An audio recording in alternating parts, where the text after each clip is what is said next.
Kung dahilan kaya hindi kayo kumain, right? Kasi ako pwede ba kapagsalita pagka ang nasa harapan ko ay mukhang gutom? Hindi naman kayo mukhang gutom kasi you're all smiling. Batiin muna natin ang ating pong chairperson. Dahil the first time I met them, talagang punong-puno po ng energy. Yes, yung mga retired teachers natin and employees from Lucena City, I'm so sorry po sapagkat kayo ay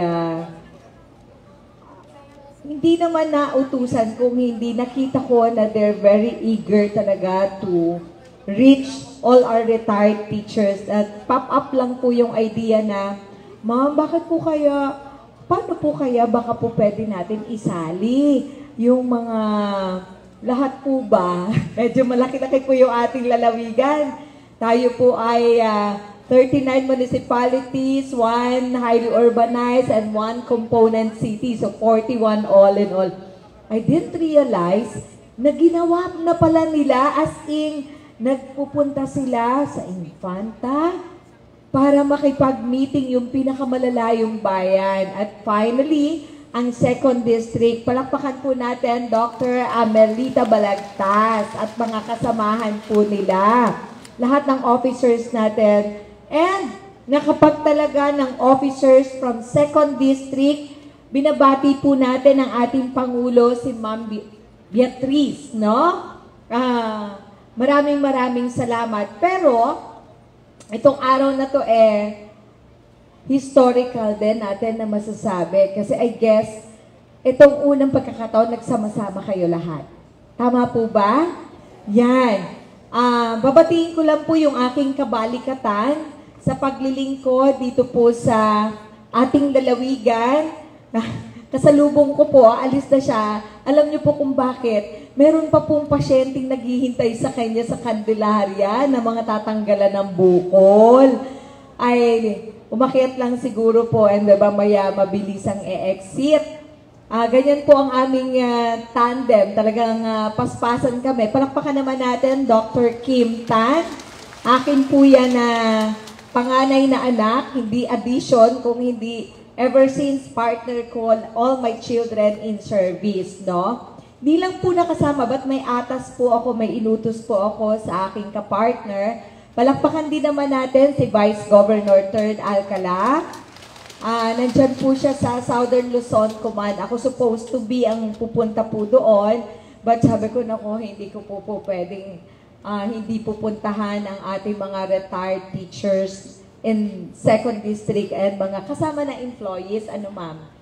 Kasama na employees. And mga partners ko sa Sangguniang Panlalawigan, si Bukal Binet Alcala, Bukal Boyong Baong Galing, Bukal Ina Liwanag. Yan po ay may mga kanya-kanya. May teachers convention po kasi today sa Quezon Convention Center. So, naiwan ko po sila doon. And ongoing medical, dental, and surgical mission sa Candelaria. No? So, sabay-sabay po yung event today. And then after here, I'll go travel to Gumaca because all the katanawan naman po ng mga elected officials may bara-barangay consultative po kami. Ganun po ang style namin pinapakinggan, kinakausap. And nandun po naman, nakikipag-usap sa lahat ng mga problema is my husband, si R.D. Ronel Tan, no? So, hiwa-hiwalay po kami, no? So, yun. Again, good afternoon. Ako po ay natutuwa, overwhelmed kasi through kay Kagawad Eugene, baka yung iba hindi nyo kilala, pero itong batang to, from the time na nakilala ko, mga bata ka pa ba? Okay, anyway, mukhang bata. Okay, si Kagawad Eugene, behind the scene lang yan, pero siya yung madami nakakausap na iba-ibang sektor, tapos sasabihin niya sa, ma'am, baka naman po pwedeng bigyan natin ng pansin, blah, blah, blah. So marami. So ang retired teachers natin and mga employees natin galing sa private and public ay isa lamang sa mga pinagbubuklod natin na mga samahan. And natutuwa ako siguro po first dito sa ating lalawigan in Calabarzon na may ganun tayong layunin, no? Katulad ng kanina, nung nagsasalita yung anak ko, nandun po ako sa may entrance, I decided not to go inside para hindi ma-distract, no? Na-mention yan, dami nating problema. Kanina po, a while ago, nandun po ako sa Quezon Convention Center and 6,000 plus teachers, public school teachers, ay nandun po nanggaling sa Segunda Distrito at saka po sa Bundok Peninsula. Ilang bayan sa Bundok Peninsula. And pinag-uusapan namin ang mga challenges. Although, kayo po'y retired na kayong mas nakakita ng maraming mga naging hamon natin sa sektor ng edukasyon. And sad to say, kung anong nakita nyo nung panahon na kayo po'y nasa active na paglilingkod at pagsiservisyo, yung problema natin sa reading comprehension, okay, yung mga key stages natin, yung ating sa numerical comprehension, yan pong problema na yan, ay problema pa rin po natin, no? And as we go along, gumrabe, dahil dumaan po ang pandemya, no? At yun po yung isa sa atin pong tinututukan ngayon sa ating lalawigan, no? Na may taas natin ang antas. Hindi po kayo maniwala pag upo ko po sa Kapitolyo, pinatawag po natin ng Department of Education, yung private schools or yung sa basic education, nag-courtesy call din sa akin. And humingi po ako ng data, how's the status natin ng ating mga bata. And sad to say, meron po tayong nag-graduate pa up to this time ng senior high school. Although during your time, wala namang senior high school. But across the board, sa mga key stages, parang hindi po katanggap-tanggap na nakagraduate ang isang bata ng grade 12, nakakabasa siya, 20% po ito ha, isipin niyo po kung gaano kataas ang 20%. Pero hindi po niya naiintindihan ang kanyang binabasa. Alam niyo po, pagkakita yung report na yan, halos parang babagsak po ako sa upuan. And I ask why. Marami pong factor, alam niyo yan, mga challenges sa school at pagpalit-palit ng mga polisiya, no? So sinabi ko, naalala ko nung grade 1 yata ako, naalala ko, parang hindi ka pwede mag-grade 2 pagka hindi ko pwede. Opo, at saka hindi ka marunong magbilang at mag-addition at mga ganyan, no? So, hayaan natin ang national government because it's policy making, no? Tayo ay taga-implementa lang. Pero ang gusto kong pag-usapan natin, ano bang hinihintay ng mga senior? Masaya po ba maging senior? Kasi malapit na po ako maging senior. Naniniwala po ba kayo malapit na ako maging senior? Kasi kanina pagdaan ko doon, sabi sa akin, ang bata pa pala ni Doktora, yung mga bago lang nakita ako ng personal, akala nila bata pa ako. So isipin niyo po na meron akong 33 years old. Naku, nag-compute kayo lahat. Naku, yung mga math teachers natin. Sagot na kaagad kung alang taon ako nanganak kay Doc Kim. Makababa nga.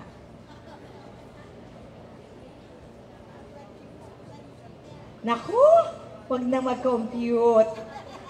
Ha? Yung panganay ko pong anak, nagtataka po kayo bakit may anak po ako na Sorehano na, surgeon, no? Doctor. He's 33 years old, single. Oh, meron po ba ditong balo?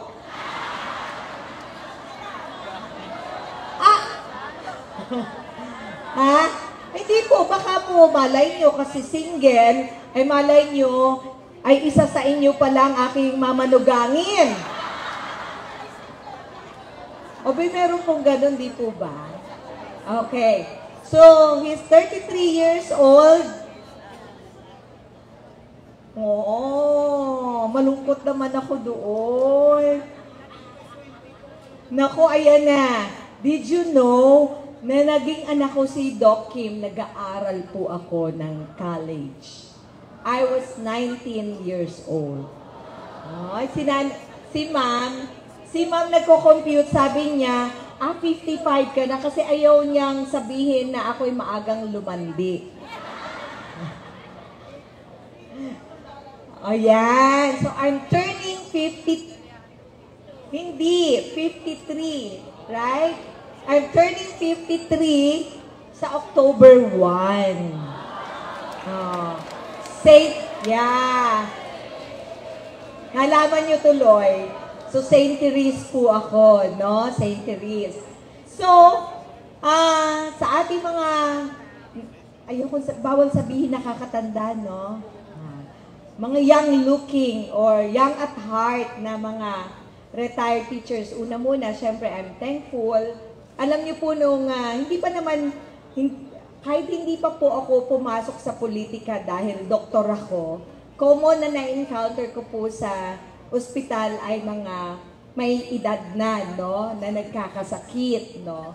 Kaya nung ako po naging congresswoman, yung mga sinulong ko po na polisiya na naging batas, para po sa mga senior citizen na nahirapan, yung mahirap po baga. Kayo kasi may pension kayo, di po ba? Although, we push for wala po kayong pension. One time, lump sum. Yeah. Yes. Okay. Yung iba, taas ang kamay na nagpe-pension pa ngayon. No? Ang bilis tumaas na kamay. Yung iba ayaw ipaalam So, ikwento ko lang sa inyo. Okay lang sir, natandal talaga ako sa iyo kasi nalulula po ako. Gusto ko lang ikwento sa inyo.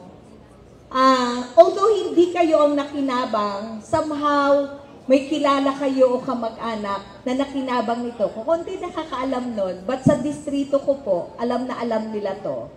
Ang kaunahan ko pong ipinal na panukala ay mandatory magkaroon po ng health insurance ang mga for all senior citizen.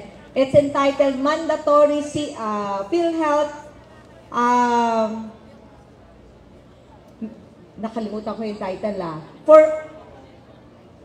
para PhilHealth membership for all senior citizen. Ba't kasi kayo, nagbayad kayo dahil automatic tayong dinededa.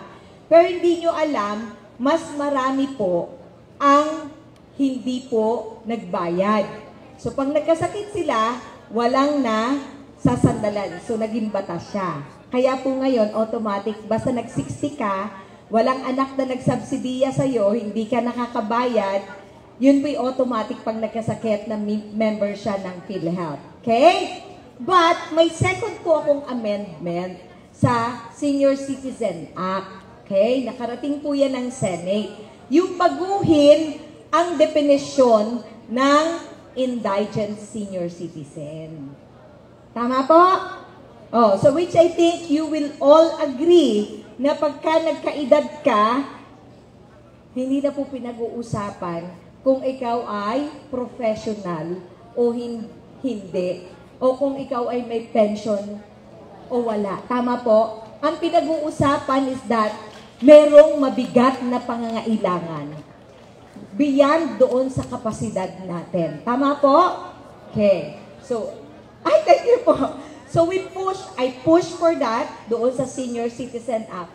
Unfortunately, pinas na naman po ang expansion di po ba, expanded ang ating benefits ng Senior Citizen Act. Okay? Hindi na naman kayo kasama. Right? Kasi di po ba yung 500 pesos, ginawa na pong 1,000 pesos. Bakit po hindi kayo kasama? Sapagkat meron pong nag-identify na dapat ikaw ay isang indigent. At ang definition po ng indigent, dapat ikaw ay frail, may sakit, nakahiga. Mali, di po ba? Mali, di po ba? So, pinaghahandaan ko pong pagtanda ko. Ma'am, kumusta ka na? Kilala ko naman po from high school. Yes po. Opo. Ako po'y graduate ng Inverga. Alam na ni ma'am. Okay. So, my son, yung anak ko po na bunso, who's a lawyer, ay still pushing for that. No? Kaya kailangan natin ng mga champion sa Kongreso na nakakausap nyo, nakikita kayo, naririnig kayo. Tama po? Alam nyo po, ang role ng congressman ay legislative. Sabihin, you're crafting policies para sa benepisyo ng tao. Tama po? Yun po yung ginawa ko sa Kongreso. Nakapag-akda po ako all in all, 37 na batas. Kasama po diyan yung mandatory PhilHealth coverage for all senior citizen. Okay? At saka yung universal healthcare law. Okay? Sabi nyo, hindi ko naman napapakinabangan yung universal healthcare law. Kasi tingin ko, hindi nyo alam paano i-access. Okay? Hindi nyo po alam paano siya makukuha. Okay? This October, gusto ko pong sabihin sa inyo ang Quezon Province, kasi may naibabayad pa kayo eh. But yung walang pambayad, nakakakuha po sila ng libreng medicines, libreng diagnostic, pero kahit wala po, lalapit lang po kayo sa amin. An example, galing po kami ng, ni Kuya, galing po kami sa, Kuya, saan tayo galing na Barangay Sariaya? Sa Gisgis, San Roque, no? And then, si senior citizen po ito, ay, napaisip ako, pero napadiretso yung sinabi ko, buntis po kayo? Sabi kong ganyan. Teka muna, mukhang senior yun na. Kasi po, ganito kalaki yung tiyan niya. Okay? And then, tamang-tama, may dala po akong ultrasound and technician. Nandun kami ni Kuya. Umiyak po siya ng umiyak. No? So, ine-embrace ko siya. It's okay, nanay, wag ka mag-isip. Ang iniisip niya, may problema siya, patagal na, wala naman siyang CT scan. Don't worry, nanay, wag kang Nagtataka nga ako, bakit mo pinatagal yan ng 3 taon eh. Kung naririnig niyo pag nagsasalita ako, paulit-ulit kong sinasabi, sabihin niyo po anong problema. Ako po'y mahiling maghanap ng paraan para solusyonan. Hindi 100%, but somehow, find a way, paano at least. So gusto kong sabihin sa inyo, si nanay, dinala ko sa QMC, sinitiskan namin, tiningnan, nakita na siya ng doktor, nakita na siya ng gyne-oncologist, no? So pangit yung mass na nasa tiyan niya. Pero, from the time na naramdaman niya na may mali sa kanyang katawan, at sinabi niya, yun po yung difference doon eh. Sana, ano ang challenge? Wala siyang, bukod sa walang pera, hindi niya alam sinong tutulong sa kanya. And every time po may na-encounter akong ganyan, lagi ko pong sinasabi, kaya po yung mga kapitan, lagi ko pong pinakikiusapan, kayo naman ay, samahan nyo naman ako, kasi malayo po ako eh, di po ba? Yung barangay po ang pinakamalapit sa tao. Bago pa po makarating sa akin, supposed to be, alam na alam po yun ng mga tao sa barangay. So that's one thing. I'm sure kahit na po kayo ay mga pensioner, kahit po kayo ay may mga anak, somehow mayroong financial challenge. Meron po na services. Ang Quezon Province ay kasama po sa programa at tayo po isa sa 4 na lugar sa Pilipinas. So ngayon pong September, October, kami po ay magmomowa na. Meron dati po 21 ang gamot na libre. Ngayon po 59 po na listahan ng klase ng gamot na po pwedeng makaka-access kayo ng libre. At kayo also, makaka-access po kayo nun. Ay simpleng amlodipine, losartan. Makakuha ka lang ng 30 piraso, malaking bagay, di po ba? Tama po. So, hindi nyo alam, di ba? Oh, hindi nyo alam na meron po noon. Diabetes. Sino po may diabetes? Kasi hindi nyo alam kung saan kukuhain. Tama po? Pero, lagi nyo pong binibilinan ang mga center po ninyo. Anong pinakamalapit po sa inyo? Rural Health Unit or barangay. But don't worry, bakit? Ngayon pong last quarter, isang tao sa isang barangay, dahil na-frustrate na po ako kapapakiusap sa mga katuwang, papakiusap po ako sa mga elected, sa mga appointed, tulungan niyo naman ako dahil pangarap ko po para sa ating lalawigan na walang Quezon yan na naiiwan. Ibig sabihin po, mahirap man financially, pero nailalabas natin siya sa bahay nila at nahahanapan natin saan pupunta. Ginagawa po namin yon. So every time na meron po ma-encounter pagdating ko sa barangay, recently lang po last week sa Makalelon, pagkakita ko pa lang po, tumitibok po yung kanyang tiyan. Eh, hindi po normal na may natibok sa tiyan, di po ba? So, pagkita kong ganon, pagkita po sa ultrasound, meron po siya. Anytime pwede siyang mamatay. May abdominal aortic aneurysm. So, pwedeng pumutok anytime. So, sabi ko, Nanay, alam niyo po na may problema. Opo. Kanino niyo po sinabi? So, ayan na naman ako. Magkakastigo na naman ako. Sasabihin ko, iti-text niyo lang po sa amin. And kami ang bahala na mamroblema sa kanya. No?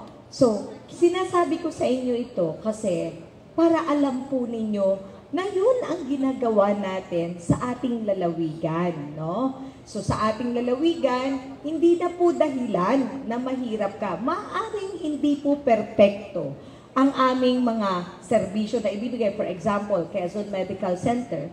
But, sinisikap po namin. I know, darating tayo sa panahon na, anong Tagalog doon? Na naibsan natin, no, nabawasan yung dinadala ng yung sufferings ng ating mga pasyente. Di po ba? But, yun yung gusto ko pong iparating sa inyo na yung services nandyan. Kami nandito.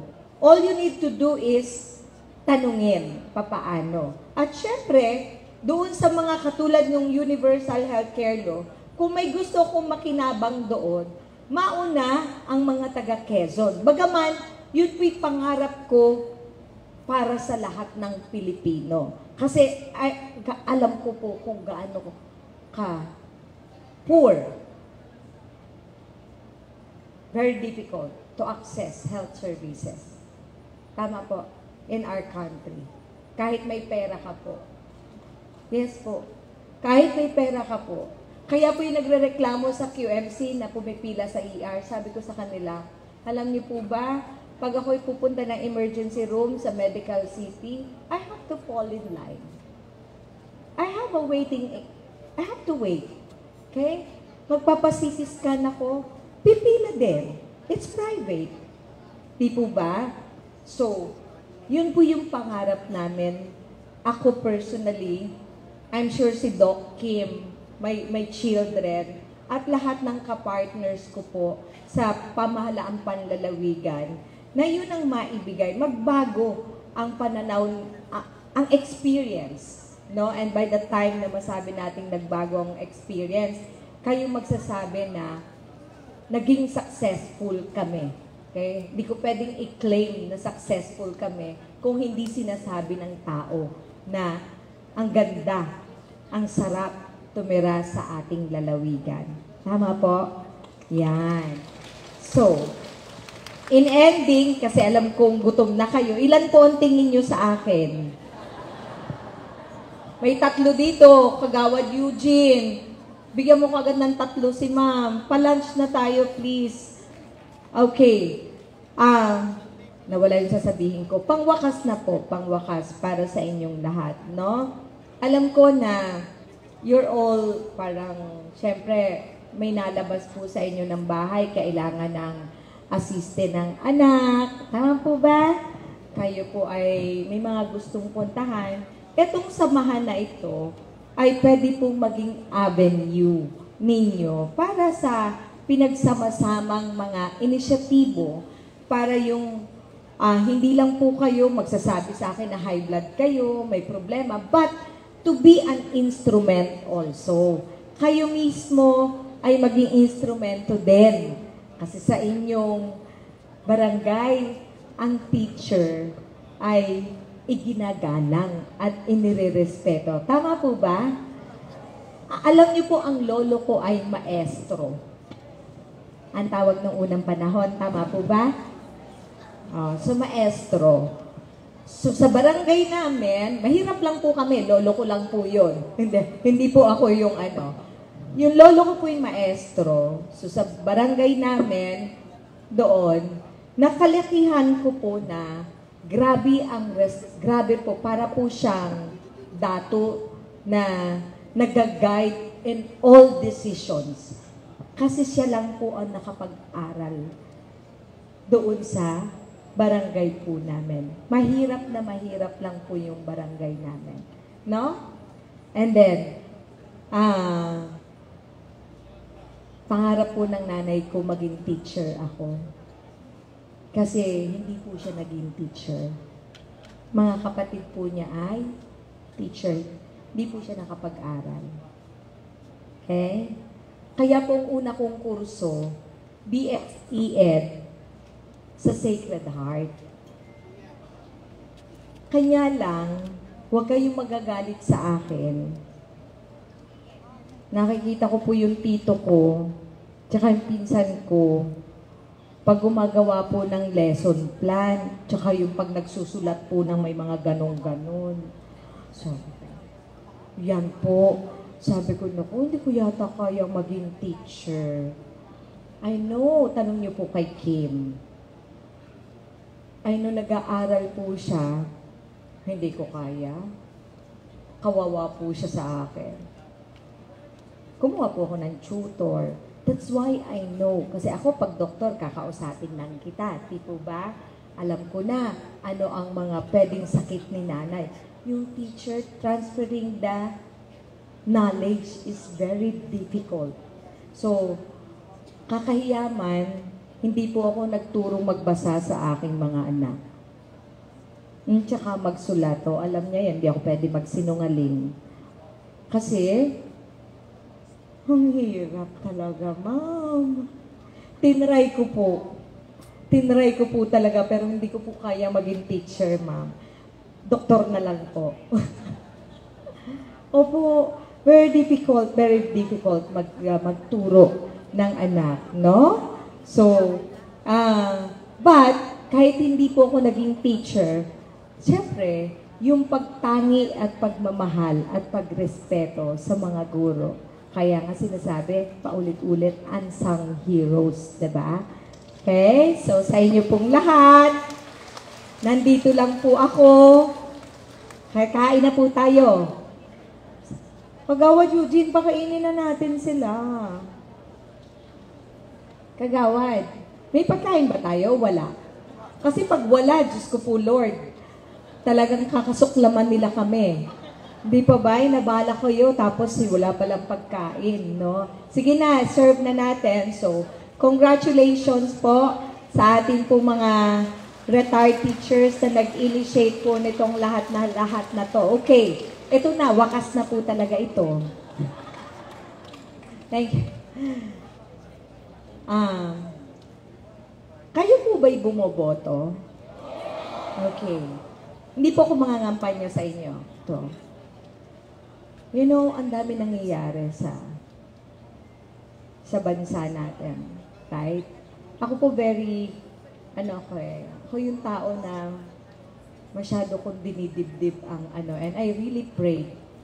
I hope you're praying. Alam ko kayo lahat po prayerful.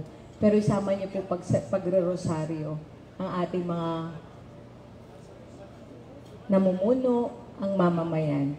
The only time that you can exercise your right to choose a leader is during election. Tama po? Okay. I'm sure may mga basehan kayo kung sino at anong gusto ninyo. Kung tama kayo, ay di maganda para sa ano. Kung nagkamali, lesson para sa atin. Tama po? So, we get the lesson. Okay? So, ang aking gustong hilingin sa inyo ay let's pray for our province. Let's pray for our country. Our countrymen. Panalangin po natin. I know, walang mas lalakas pa kung hindi sa panalangin. Tama po? So, yun ang sabay-sabay. Sabay-sabay po talaga. Alam nyo dati, nung ako'y congresswoman, pag nagsasalita ako, lagi kong hinihiling sa mga audience, pwede po bang panalangin nyo ako? Laging ganyan po ako. But ngayon, panalangin po natin ang ating lalawigan, daming challenges, tayo po'y highway ng bagyo, na walang dumaang bagyo, kasi kung governor po kayo, alam nyo talaga hindi ako nakakatulog pag may forecast pa lang. Kasi alam ko, dami magsasuffer, wala na kaming pera, hindi namin, and may expectation ng tao, anong gagawin mo, things like that. It's really hard, no? If you're serious, kung ang isang leader ay seryoso sa kanyang panunungkulan, hindi ka makakatulog sa dami po ng problema. Tama po? Tama, no? So, sa inyo pong lahat, I think that's the best thing that we can do for our province is to pray for the leader, to pray for our country and our leaders, the leaders of our country. Tama po? Yan. At basta, mahalin po na, walang magmamahal sa ating lalawigan at sa ating bansa kung hindi tayo mga Pilipino. Tama po ba? Tayo lang to. Kaya, basta, malalampasan natin lahat ng pagsubok. Tama po? Okay, sa ating officers ng 2nd District, i-advance ko na ang congratulations sa inyong lahat. Magandang tanghalian na po sa inyong lahat at mag-iingat po kayo. Panalangin ko po ang kalakasan ng inyong mga katawan at kaligtasan palagi. Maraming salamat po.